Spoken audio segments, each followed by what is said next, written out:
Sin dilanjutkan Jun berkata kepada Li, apakah ini tujuanmu masuk ke dalam sekteku? Li menjawab, ya, karena di sekte Gunung Changsang tidak memperbolehkan aku membawa kekasihku. Melihat itu Jun langsung memarahi Li karena di usianya masih muda sudah memiliki pasangan. Di sini mereka berbicara panjang tentang kekasih si Li. Di sini terlihat Li curhat kepada Jun, intinya seperti itu. Sesampainya di sekte Iron Bone, Li terlihat heran melihat tempat itu. Lalu mereka melihat bocah yang sedang kencing di halaman sekte itu. Lantas Jun mengamuk dan memarahinya sedangkan Li menahannya. Kemudian itu Jun mengajak masuk kedua muridnya. Dan tiba-tiba papan yang di atas kepalanya jatuh dan mengenai Jun. Kedua muridnya pun melihatnya seketika Jun marah dan mengancam akan meruskannya. Kemudian kita diperlihatkan Jun yang merubah penampilannya memakai sorban.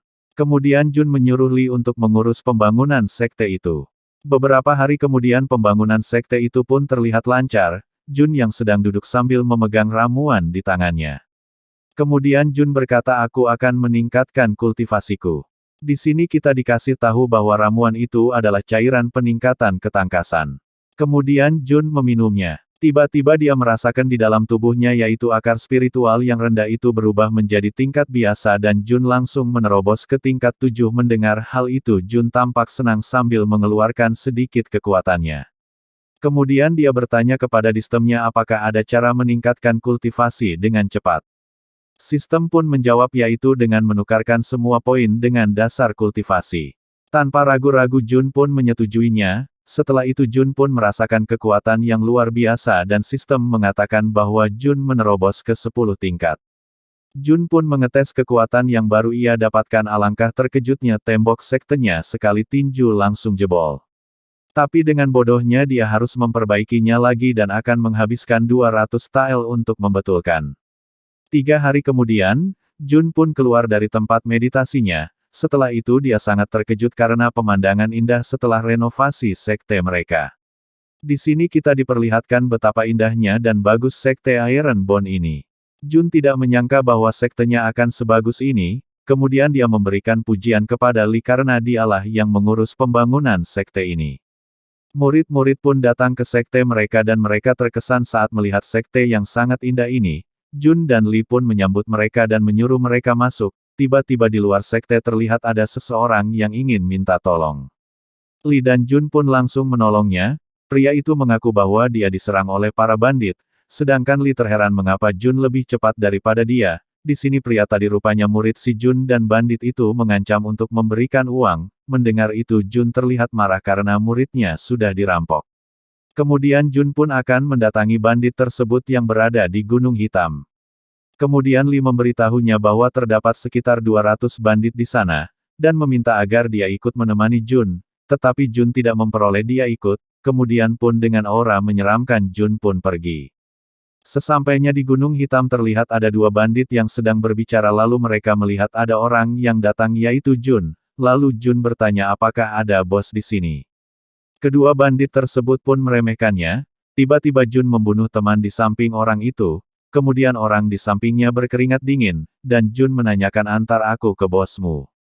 Sesampainya di markas bandit tersebut Jun langsung dikerumuni para bandit di sana, kemudian Jun pun berhadapan dengan bos bandit tersebut dan terdapat 8 orang penjaga di sana. Di sini kita diperlihatkan bos bandit tersebut dan mereka merupakan sekte Blackwind. Kemudian bos itu pun menghormati Jun atas kedatangannya. Dan di sini kita diberitahu bahwa nama dari bos itu adalah Zhou Tianba, kita panggil aja Tianba. Kemudian dia mengancam Jun harus memberikan 3000 tael, kemudian Jun mengatakan bagaimana jika 1 tael, kemudian Tianba datang menyeret 1 orang yaitu murid dari Jun. Melihat hal itu Jun langsung terkejut. Tianba pun mengancam akan membunuh 1 muridmu hari ini. Para bandit di sana pun tertawa ria melihat keadaan itu. Tanpa belas kasih Tianba pun membunuh murid itu secara tragis. Di sini terlihat Jun sangat marah dan ada terlihat 1 bandit yang merendahkan Jun dan menyombongkan diri. Tiba-tiba pedang dari Jun sudah menembus dada pria itu, dan berkata banyak cakap aja kau. Melihat hal itu ada pria berbadan besar marah karena yang dibunuh Jun merupakan sahabat baiknya. Mereka pun ingin bertarung tetapi Tianba memberhentikannya. Dan memuji gaya berpedang si Jun, dan kembali bernegosiasi tetapi Jun tetap dengan 1 tael. Melihat itu Tianba sangat marah. Kemudian pria botak tadi ingin menawarkan diri melawan Jun. Tianba pun menyuruhnya hati-hati karena Jun sangat cepat. Pertarungan pun dimulai, tiba-tiba dengan kecepatan kilat pria botak itu pun sudah sampai di belakang Jun. Sontak Jun terkejut. Ketika Jun ingin menyerangnya, pria itu langsung mengelilingi Jun dengan kecepatan tinggi. Kemudian kita ditunjukkan 3 orang yang memuji kekuatan pria botak itu. Kemudian Jun mengatakan, kalian jangan banyak bicara bodoh.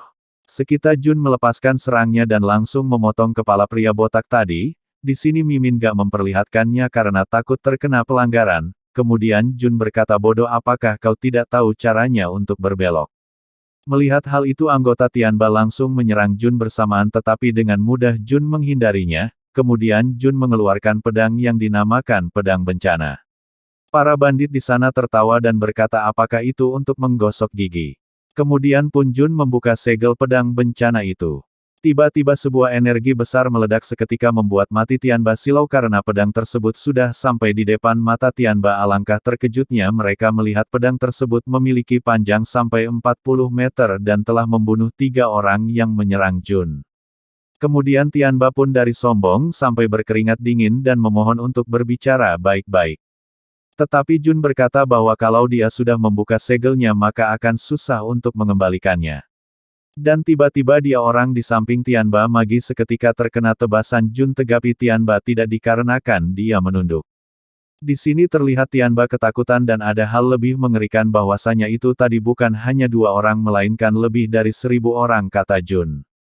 Mendengar hal itu Tianba sangat terkejut. Kemudian Jun lanjut membasmi mereka semua, akan tetapi ada para bandit meminta untuk diampuni, tetapi Jun tanpa berkata-kata langsung menghabisi mereka semua. Lalu Jun memberi kesempatan kepada Tianba untuk lari sejauh 39 meter, namun tiba-tiba Tianba bersujud meminta ampun kepada Jun, dan Jun menanyakan mengapa kau menargetkan Sekte Irone Bon. Dengan muka ketakutan Tianba tidak menjawab sampai pada saat Jun ingin menegaskan pedangnya, dia berkata bahwa yang menyuruh kami adalah Sekte Springwater. Tiba-tiba sebuah ledakan besar terjadi. Dan seketika Jun jatuh terlihat sistem memberitahu bahwa akibatnya bahwasanya Jun tidak akan mempunyai kekuatan dan perlindungan, bahkan bocah 3 tahun bisa membunuhnya. Kemudian pun Jun pingsan dan berkata, kalian sudah bebas. Sedangkan Sekte Iron Bone Lu dan Li sedang mengkhawatirkan Jun dan membicarakan tentang kepergian Jun. Tiba-tiba Jun muncul dari dalam hutan, kemudian Li mendatanginya. Tanpa basa-basi Jun menyuruh Li untuk menyiapkan orang untuk menjemput muridnya. Kemudian Li bertanya bagaimana dengan Sekte Black Wind. Dengan gaya keren Jun menjawabnya, mereka sudah hancur.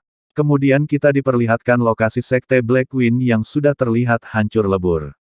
Kita diperlihatkan seorang pria yang terlihat tersenyum memandangi tempat itu. Kita belum tahu dia siapa, jadi tunggu aja. Lanjut.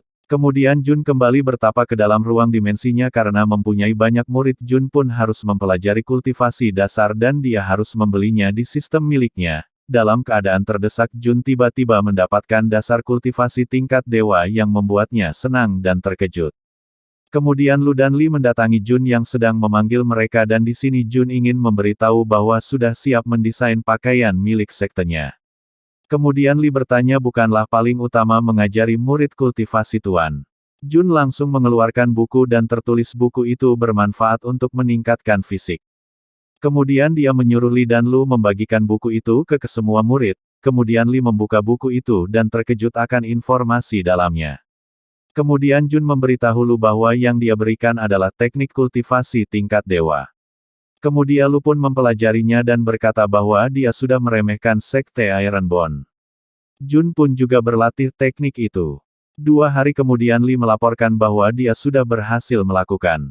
Melihat itu Jun pun terlihat heran dengan kemampuannya. Selanjutnya kita diperlihatkan murid dari Sekte Iron Bone mencoba kultivasi dan dia bisa menembus ke 4 tingkat. Tiba-tiba dia dibangunkan oleh kawannya dan itu hanya Mimi. Haha, terlalu bersemangat sekali mereka. Kemudian Li mengatakan kepada Jun bahwa dalam 20 hari murid-murid di sana dapat menembus ke tingkat 1. Mendengar hal itu Jun sangat senang karena begitu cepat meningkatkan kultivasi pada murid. Seketika dia kembali kesal karena sudah setiap hari mengumpulkan energi spiritual tapi tetap gagal untuk meningkatkan kultivasi ya. Kemudian dia membeli pil dari sistemnya. Pil itu berfungsi sebagai mempercepat peningkatan energi spiritual sampai 5 kali lipat. Tiba-tiba aura emas keluar dari tubuh Jun, dia pun terus melanjutkannya dan Jun pun telah menaikkan tingkat ke-11 akupuntur. Jun pun agak termenung karena hanya pil tersebut hanya berlaku untuk pemimpin sekte saja, dia mengkhawatirkan para muridnya. Kemudian sistem memberi saran untuk membeli formasi pengumuman energi untuk junior. Tiba-tiba murid Jun menyampaikan informasi bahwa ada seseorang yang berbuat onar di depan gerbang. Jun pun bertanya-tanya apakah dia akan berbuat masalah.